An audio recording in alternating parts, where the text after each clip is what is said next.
Bonjour les béliers, bienvenue à vous, merci d'être là. Je suis ravie de vous accueillir pour votre tirage des énergies de la première quinzaine de mai, donc du 1er au 15 mai 2024.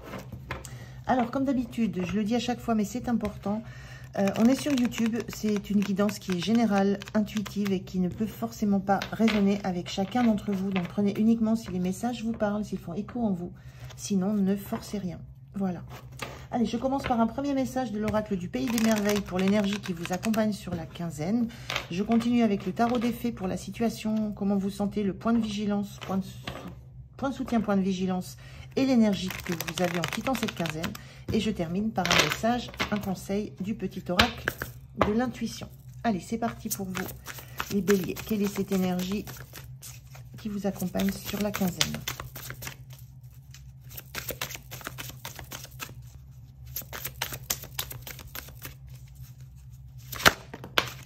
Merci.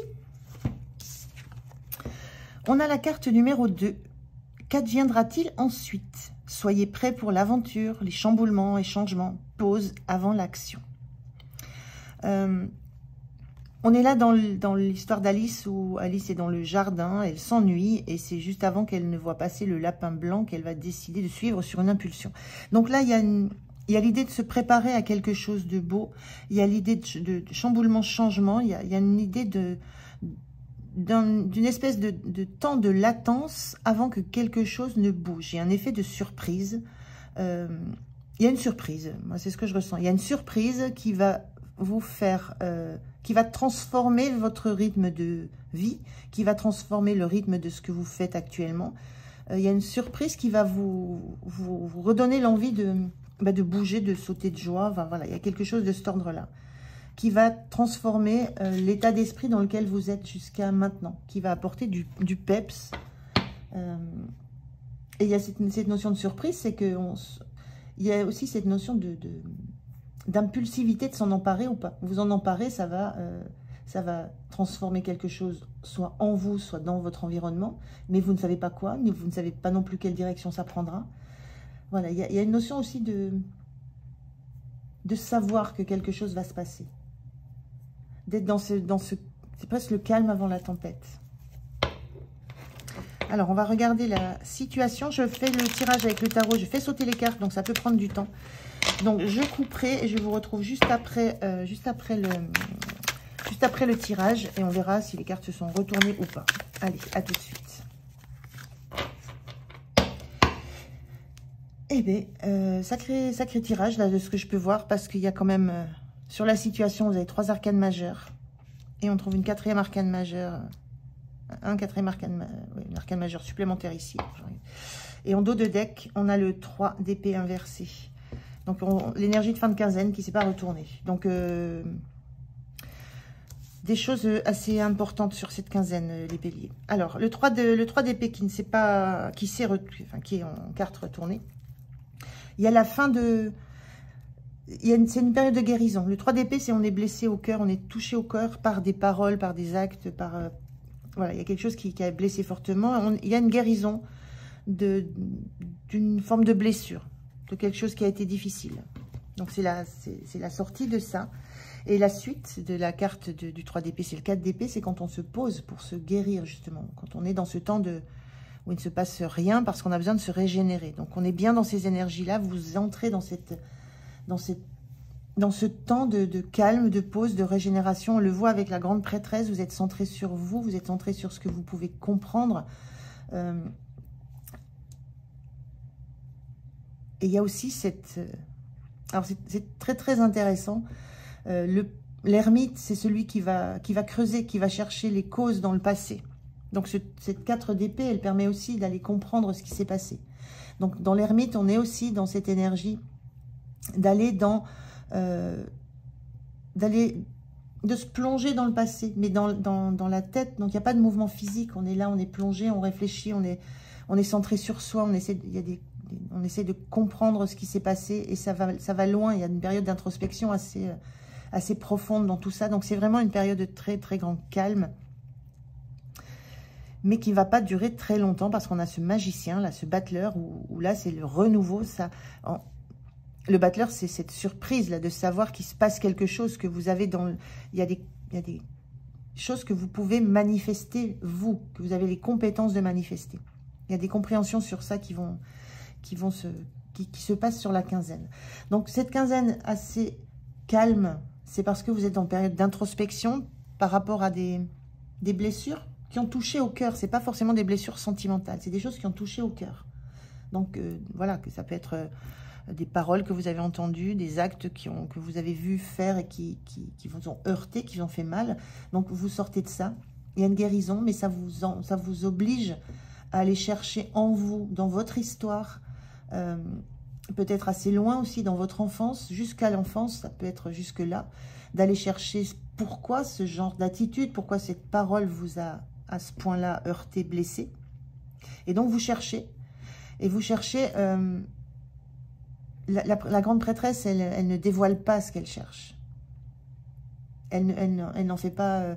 elle n'étale pas ni ses connaissances, ni son savoir. Et là, on voit bien, Alice est seule. On a un personnage ici avec un livre, seul. On a un personnage ici avec un livre, seul. On sent beaucoup de solitude dans ces énergies-là. Parce qu'il y a ce besoin de... C'est en vous que ça se passe.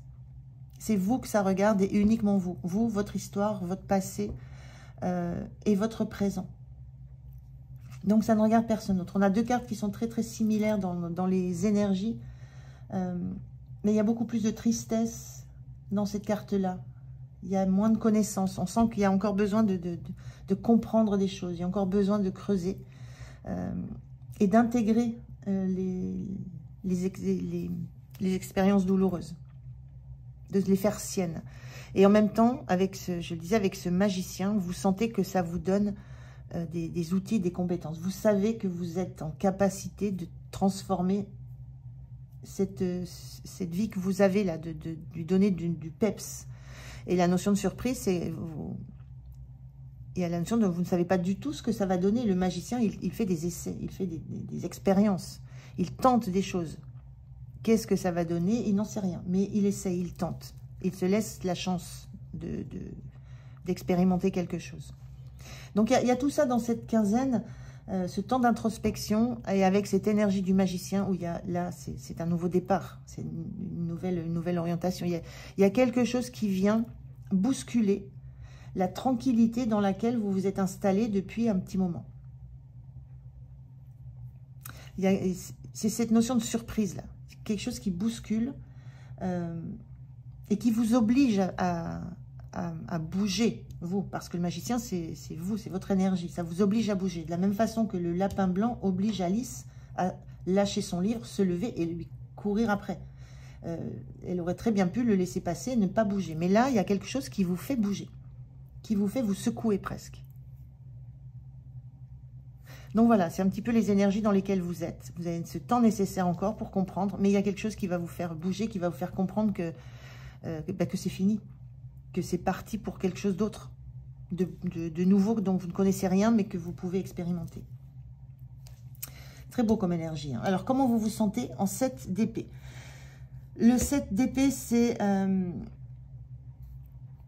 les choses cachées. On voit un personnage, là, on en voit la moitié, et l'autre moitié est complètement mêlée à la couleur du mur. Il y a des dissimulations.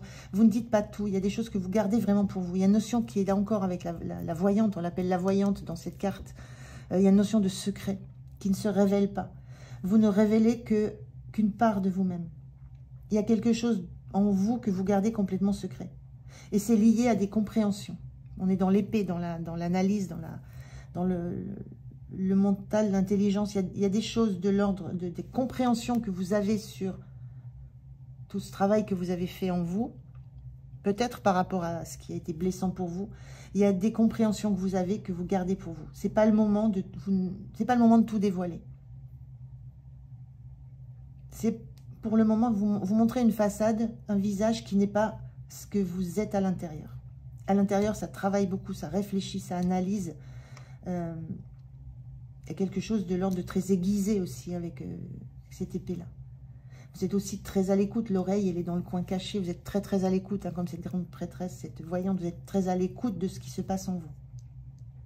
Mais vous le gardez pour vous. Ce que vous affichez n'est pas du tout ce que vous êtes ou ce qui se passe en vous.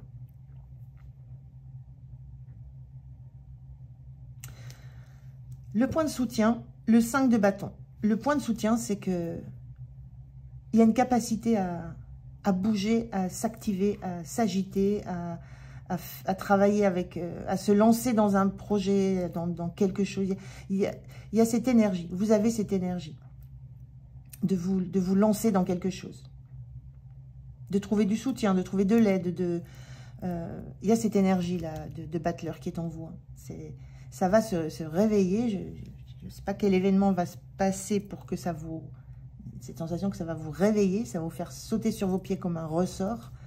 Et là, c'est pareil. Là, on sent des choses qui sont très, très énergiques, très dans le vif, mais dans la joie, dans l'énergie. C'est très jeune, tout ça.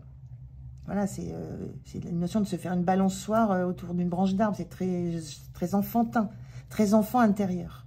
Donc, votre point de soutien, c'est que vous êtes en capacité de retrouver, mais très, très rapidement, hein, sous le coup de la surprise et de l'envie, vous retrouvez cette joie d'enfant à vous lancer dans quelque chose. On passe d'un état où on est très centré sur soi, très dans l'introspection, très en double jeu comme ça, où on garde pour soi beaucoup de choses, à l'instant d'après où vous pouvez complètement être surpris par quelque chose et vous lancer dans une activité qui va être pour vous le summum de la joie et de la gaieté. Donc très très belle énergie, cette capacité à être joyeux, cette capacité à oser, cette capacité à foncer. Le point de vigilance, on a la carte de la mort, donc pas d'inquiétude, hein. La mort, c'est uniquement une notion de transformation, on quitte quelque chose. Le point de vigilance, dans ce cas-là, moi, comment je la ressens, c'est plus dans l'idée que il n'y a rien de définitif.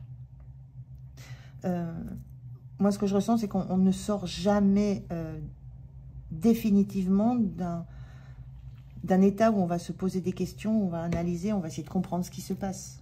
D'un état où on va avoir besoin de garder des choses pour soi, d'un état où on a besoin de se poser pour faire le point.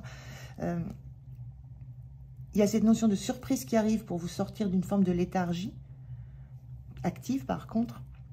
Mais il y a cette notion de ne pas prendre ça comme étant ce qui va être de l'ordre du récurrent derrière, ce qui va être de l'ordre de ce qui va devenir, de ce que va devenir votre vie. C'est comme une surprise qui vous fait prendre conscience des choses. Mais c'est pas ça ne va pas être ça. On ne passe pas sa vie à faire de la balançoire, à jouer. Il y a cet ordre-là. Attention à ne pas prendre ce qui se passe comme ce qui va advenir tout le temps. J'ai du mal à trouver le mot juste, mais j'espère que vous me comprenez. Donc attention à cette transformation qui est à l'œuvre, mais de ne pas la penser définitive. C'est comme si on vous mettait quelque chose sous le nez pour vous dire, voilà, il y a des capacités que vous avez de faire des choses de façon différente, mais il y a quand même cet état d'esprit d'introspection qui est là. Donc voilà, cette carte de transformation, il n'y a pas de notion de lâcher définitivement derrière soi quelque chose. Au bout d'un moment, Alice va revenir dans son jardin. Voilà, il y a cette notion-là un petit peu. L'énergie en fin de semaine, alors le 2 de coupe, donc une très très belle énergie, vous vous sentez bien, vous vous sentez en harmonie. C'est une carte qui peut parler de contrat, qui peut parler de rencontre. Il y a peut-être quelque chose de l'ordre du relationnel dans cette surprise. Il y a peut-être une notion de rencontre avec quelqu'un, voilà, qui vous fait vibrer, qui vous donne envie de retrouver la joie, de vous éclater. On est bien une carte qui n'est plus dans la solitude, là. Donc, il y a peut-être cette notion de rencontre, mais en tout cas, il y a quelque chose qui vous fait du bien. Dans quoi vous vous sentez à l'aise, tel que vous êtes, en harmonie avec qui vous êtes et comment vous êtes. Quel que soit, peu importe les différences, peu importe ce qui vous caractérise, il y a une notion d'acceptation de ce qui se passe, de très forte harmonie. Mais ça peut être aussi une rencontre qui vous fait vivre et vibrer de cette façon-là. Voilà, vous prenez pour ce que ça vous parle. Alors, un message, un conseil pour vous, pour la quinzaine, les béliers. C'est une belle quinzaine, hein. Ça va pulser.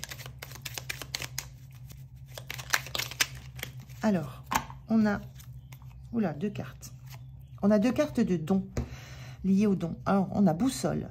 Pour guider tes choix et avancer, fais confiance à ton intuition. L'intuition, c'est la grande prêtresse, la papesse, la voyante, c'est l'intuition. Connectée à ton âme, elle sait quel est le meilleur chemin à prendre pour que l'incroyable se produise. Il y a bien quelque chose d'incroyable qui va se produire. On l'a avec le magicien, on l'a avec ce 2 de coupe. Ça peut être du relationnel, une rencontre, mais il y a quelque chose d'incroyable qui va se produire. Laissez-vous guider par vos intuitions. Et on a la carte merci. La gratitude est la voie suprême qu'emprunte l'abondance pour venir à ta rencontre.